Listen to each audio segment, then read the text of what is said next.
Can I tell a funny story that I saw a video about yesterday? It was really funny. I don't know. Can you? Would you allow me? May I? Would you allow me to do that? Yeah, I guess. So now it's not really going to be that funny. It's going to fall flat. But it was Jay Leno talking about, he was having a conversation with Barack Obama before Barack Obama ran for president, or when he was running for president or whatever. He had Barack Obama's cell phone number in his phone, and he said, in this conversation with him, I would love to have you on the Tonight Show when you become the president, because it would be the first time we've ever had a sitting president on the Tonight Show. Barack was very cordial about it and said, sure, that'd be great, And Jay had these friends who were his friends from like 8th grade on, who've been his friends into adulthood, and they're all sitting around like a golf cart one day, and they're talking about President Obama, and he says, yeah, I have President Obama's cell phone number in my phone. I can call the President of the United States anytime I want to. And so they're like, do it, Jay, do it. And I was like, he's the president. He's probably pretty busy. And so, he just kind of goes, oh, all right. And he picks up the phone, and he dials the number, and it rings. And it answers on the other end. This is Barack. And Jay Leno, well, Mr. President, this is Jay Leno, and he says, I was, my friends and I, we wanted to call you, and then he said, Jay, forget this number, and he hung up.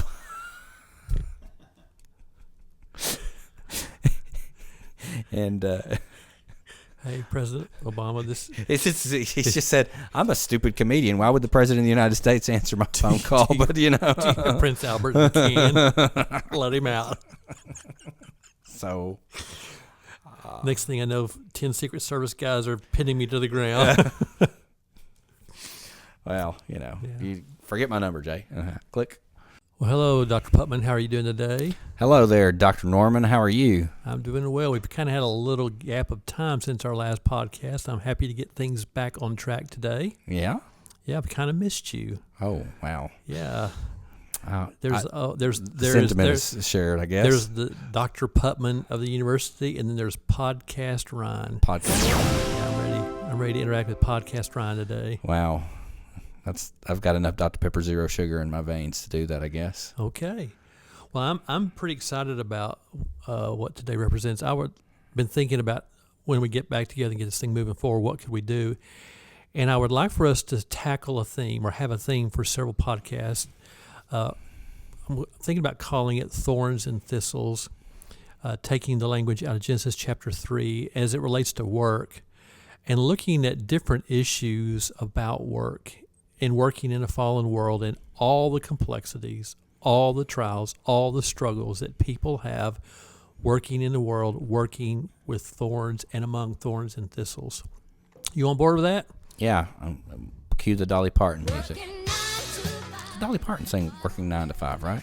She did. So, you kind of left me. I mean, I feel like that is like, where did that come from? That's the appropriate talking theme about song Genesis for 3, and you go hard Dolly Parton. Work. Yeah. Yeah. Well, I mean, in that song about thorns and thistles. Yeah, I guess it is. See, are you going to sing look it for at us? me making a country music reference, and you not immediately catching it. I feel like the roles are reversed. Yeah. Why don't you make some dorky comic book references? Where am I? So yeah, I heard there was a challenge. Are you trying to work in some pop culture references here? I can't disclose those things right now. You better not. They'll get there. Don't do it. We will arrive in a few minutes for that. Let's try to turn this back into a redemptive direction here. And let me just read the passage out of Genesis 3. Now, creation's happened. God's put Adam and Eve in the garden. The serpent has come into the garden. The arrival of the serpent. And the temptation has occurred. They did eat the forbidden fruit. Right. And God is now pronouncing his judgment. And he has made his pronouncement upon the serpent. He has made his pronouncement to the woman. Well, I'll just read that in chapter 3, verse 16. He said to the woman, I will intensify your labor pains. You will bear children with painful effort. Your desire will be for your husband, and yet he will rule over you. Verse 17, and he said to the man, because you listened to your wife and ate from the tree about which I commanded you, do not eat from it. The ground is cursed because of you. You will eat from it by means of painful labor all the days of your life. It will produce thorns and thistles for you, and you will eat the plants of the field. You will eat bread by the sweat of your brow until you return to the ground, since you were taken from it. For you are dust, and you will return to dust. So here we have God's pronouncement upon the sin of Adam and Eve, and by that and through that, the curse pronounced upon creation and the curse pronounced on humanity, all of the descendants of Adam and Eve. It's a pretty abysmal picture. Of course, earlier bleak. There are intimations and prophecies related to a coming Redeemer. So even in the early stages, there is embedded in God's pronouncement hope. But we're not there yet in this passage. And so Adam and Eve now have this curse pronounced upon them. And it's interesting, I kind of work on the school of thought, rightly or wrongly, that in this passage we see the two most basic realms, the two most basic areas of human existence. The family, marriage, family parenting, and work. And both are bearing the consequences of the sin of Adam and Eve. And as it pertains to this podcast, the Lifework Podcast, we now work. They did then after this point on, and we now today, we work in a fallen, sin-cursed world. Right. And the Bible describes that in very poetic and very graphic terminology, thorns and thistles. Right. Our work now suffers. As a result of sin, our work now bears the consequences of the curse. So I just want to kind of maybe for this podcast kind of work our way through some ideas and observations about the curse, about its reality, about its implications and direct bearing upon work. So it's interesting that the ground is cursed because of you. That's an interesting direction for that first part of that pronouncement to go. The ground is cursed because of you. You will eat from it by means of painful labor all the days of your life. Obviously, there is strong agrarian language here about the work that he was doing was related to the ground, the earth. That the work that he was doing was to produce food. And now that very basic expression of work and the very basic expression, the core expression of producing something, now is cursed. Yeah, of course, the ground, if you look back to chapter 2, is the source of life. I mean, that's kind of consistent across this whole, opening couple of passages of Genesis. I mean, Adam and Eve, or at least Adam, is created from the dirt. He's created from the ground. It's from the ground that these trees spring.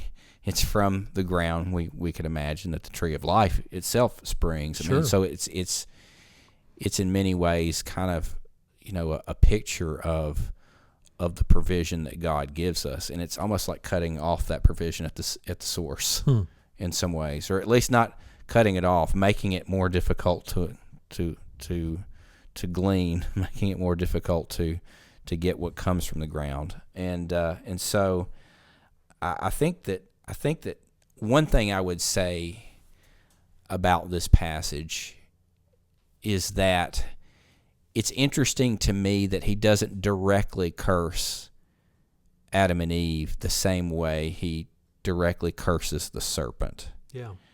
I mean, he says in verse 14 to the serpent, because you have done this, you are cursed. And even though Eve is going to suffer in childbirth, even though there's going to be stress and this additional conflict that's placed on marriage and family life that's described here in the description that he says to the woman, and even though he tells the man very plainly, you're going to suffer because of what you've done, you're gonna work with painful labor, which they had not experienced that before in Eden. he doesn't directly curse Adam or Eve in this passage. Well, he does directly curse Cain in the next passage. But I think what that kind of communicates to me is that he could have just let them die right there on the spot. And would have been perfect. It would have been perfectly Russian. He could have done what that great Russian theologian Ivan Drago says: if he dies, he dies. Okay, you got it in. You worked it in. He could have just let it slide, but instead, what does he do? He makes provision for them. Yeah, and he says the ground is cursed. Even your natural bodies are in some ways cursed as a result of the fall. I mean that's there's this introduction of illness. There's this introduction of physical pain. There's this introduction of suffering. I had one of those really profound theological conversations the other day with my 7-year-old, and she asked. Those are the worst. She asked the hardest questions. I know. She's sitting there in bed, and we had just had a tornado warning on campus a few hours before the sirens went off, and we went and got in our safe place, and we're back out and we're at home. And she said, "Dad, why does God allow tornadoes?" And again, even 7-year-olds are aware of the problem of evil. If God is all good and God is all powerful and God is all wise, then why does He allow evil and suffering? And again, I took her back to the fall. Well, Adam and Eve disobeyed. Yeah. Well, when Adam and Eve disobeyed, the world as we know it was put under a curse. And we read in the Bible, in Romans 8, that creation is groaning. Yeah. Creation itself, like the world itself, suffers. There's a sense in which it's not just humanity that suffers for sin. Right. Animals suffer for sin.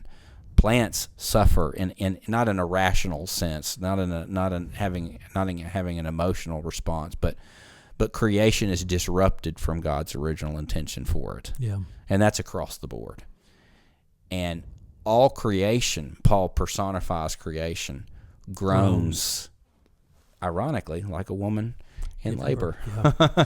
I mean, he's pointing back, I think, very consciously to Genesis 3 here, saying that this world is not what it's intended to be right now. Yeah. But this is on the way to it becoming exactly what God wants it to be.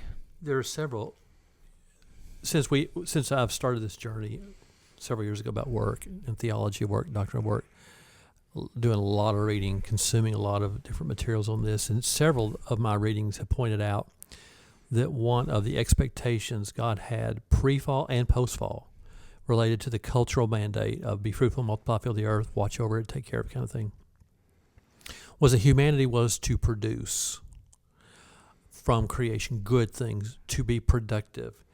And I don't think it's accidental. I think it's quite intentional that in God's curse communicated to the woman that her producing children from her body, the act of birthing, is now affected by the fall, the curse. Right. And the man producing food from the ground is affected by the curse. Right.